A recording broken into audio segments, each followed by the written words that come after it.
Ya, pengamat penerbangan juga meminta pihak maskapai untuk evaluasi jadwal pilot terkait insiden pilot dan co-pilot Batik Air yang tertidur selama 28 menit.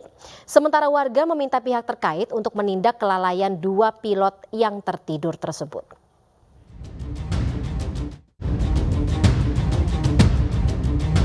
Insiden pilot dan kopilot Batik Air yang tertidur selama 28 menit dalam penerbangan dari Kendari menuju Jakarta mendapat sorotan dari berbagai pihak. Salah satunya dari pengamat penerbangan Alvin Lee.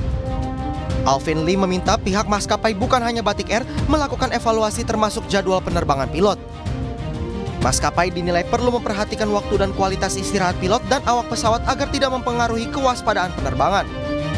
Apakah sistem yang ada sekarang ini layak dipertahankan atau perlu diperbaiki? Misalnya, kalau memang harus kerja malam selama seminggu penuh ini kerja malam terus saja. Jadi metabolisme tubuhnya lebih stabil. Kemudian pada pekan berikutnya kerjanya siang terus. Nah, yang kedua, pilot juga sebetulnya pilot itu berhak menyatakan kepada perusahaan bahwa dirinya sedang merasa kurang sehat dan tidak layak terbang. Warga juga berharap ada tindakan tegas terkait pilot yang tertidur saat terbang. Sebab menurut warga hal itu bisa membahayakan penumpang. Seharusnya dari pihak maskapai ataupun dengan pihak Kemenhub sendiri memberikan sanksi untuk hal tersebut karena tentu sudah melanggar prosedur pastinya Mbak dan akan membahayakan untuk aviasi yang berikutnya. Jadi menurut saya perlu ditindaklanjuti lebih. Ya, cuman itu bisa jadi kelalaian dari pilot dan co-pilotnya sendiri. Harusnya dari Batik Air-nya itu melanjutkan dengan investigasi kenapa bisa si pilot dan co-pilotnya ketiduran kayak gitu. Apakah karena faktor kelelahan dan segala macam gitu.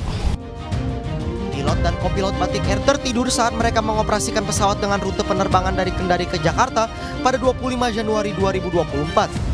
Pilot meminta izin untuk tidur kepada kopilot sehingga kemudi pesawat diambil oleh kopilot. Namun setelah 1 menit melakukan kontak dengan Jakarta secara tidak sengaja kopilot itu juga tertidur. Beruntung pesawat yang mereka kemudikan bisa mendarat dengan selamat di Jakarta. Sementara itu Kementerian Perhubungan juga memberikan teguran keras kepada maskapai Batik Air. KNKT menyebut insiden ini sebagai kejadian serius yang berdampak pada kesalahan navigasi. Publik menunggu sanksi dan evaluasi yang jelas dari pihak terkait agar kejadian serupa tidak terulang terutama di masa mudik lebaran tahun 2024.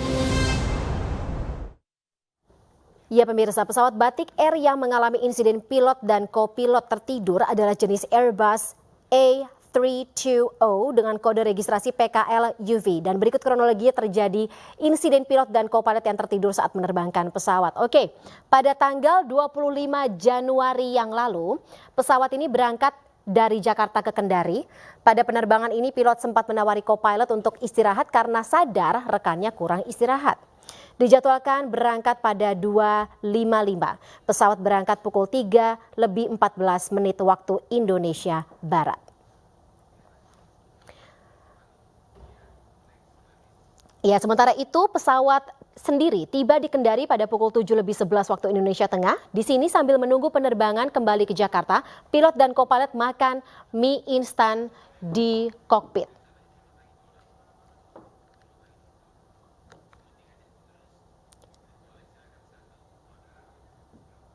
Ya, pada pukul 8:05 waktu Indonesia Tengah, pesawat kembali terbang ke Jakarta dari Kendari. Selama perjalanan baik co-pilot dan juga pilotnya sendiri saling berbincang dan juga bergantian istirahat.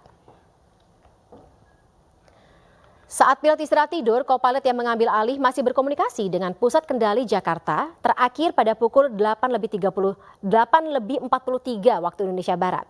Namun setelah itu co-pilot tertidur dan beberapa kali pusat kendali memanggil tapi tidak ada tanggapan. Setelah 28 menit pemirsa, panggilan pusat kendali akhirnya ditanggapi oleh pilot yang terbangun. Dan pada saat itu pesawat juga sudah tidak lagi berada di jalur penerbangan yang benar. Beruntung pesawat kemudian bisa mendarat dengan lancar di Jakarta. Walau tidak ada yang terluka dan juga rusak, KNKT menilai ini merupakan masalah yang serius.